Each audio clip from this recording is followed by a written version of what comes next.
தமிழகத்தில் தடை செய்யப்பட்ட விடுதலை புலிகள் அமைப்பிற்கு பொருள் உதவி செய்வதாக காரணம் கூறி நாம் தமிழர் கட்சியின் வீடுகளில் தேசிய புலனாய்வு முகாமை அமைப்பினர் இன்று காலை முதலே தீவிர சோதனையில் ஈடுபட்டு வருகின்றனர்.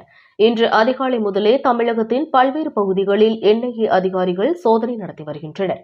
குறிப்பாக சென்னை, நெல்லை, திருச்சி, தென்காசி, இளையான்குடி ஆகிய இடங்களில் சோதனை மேற்கொள்ளப்பட்டு வருகிறது. இந்த வகையில் திருச்சியில் நாம் தமிழர் கட்சியை சேர்ந்த யூடியூபர் சாட்டை துரைமுருகன் வீட்டில் சோதனை நடைபெற்று வருகிறது.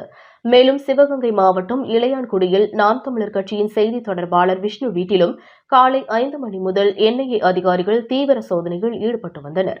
இதோடு கூட நாம் தமிழர் கட்சியின் பிரபல பேச்சாளர் இடும்பாவனம் கார்த்திக்கிற்கு இன்று காலை 7:30 மணியளவில் செல்போனிற்கு குறுஞ்செய்தி ஒன்று வந்துள்ளது. இதன்படி 9:30 மணிக்கு ஆஜராக வேண்டும் என்று தேசிய புலனாய்வு அமைப்பினர் தெரிவித்துள்ளனர். ஆனால் தான் வெளியூரில் இருப்பதால் 5ஆம் தேதி ஆஜராக இருப்பதாக அவர் தெரிவித்துள்ளார்.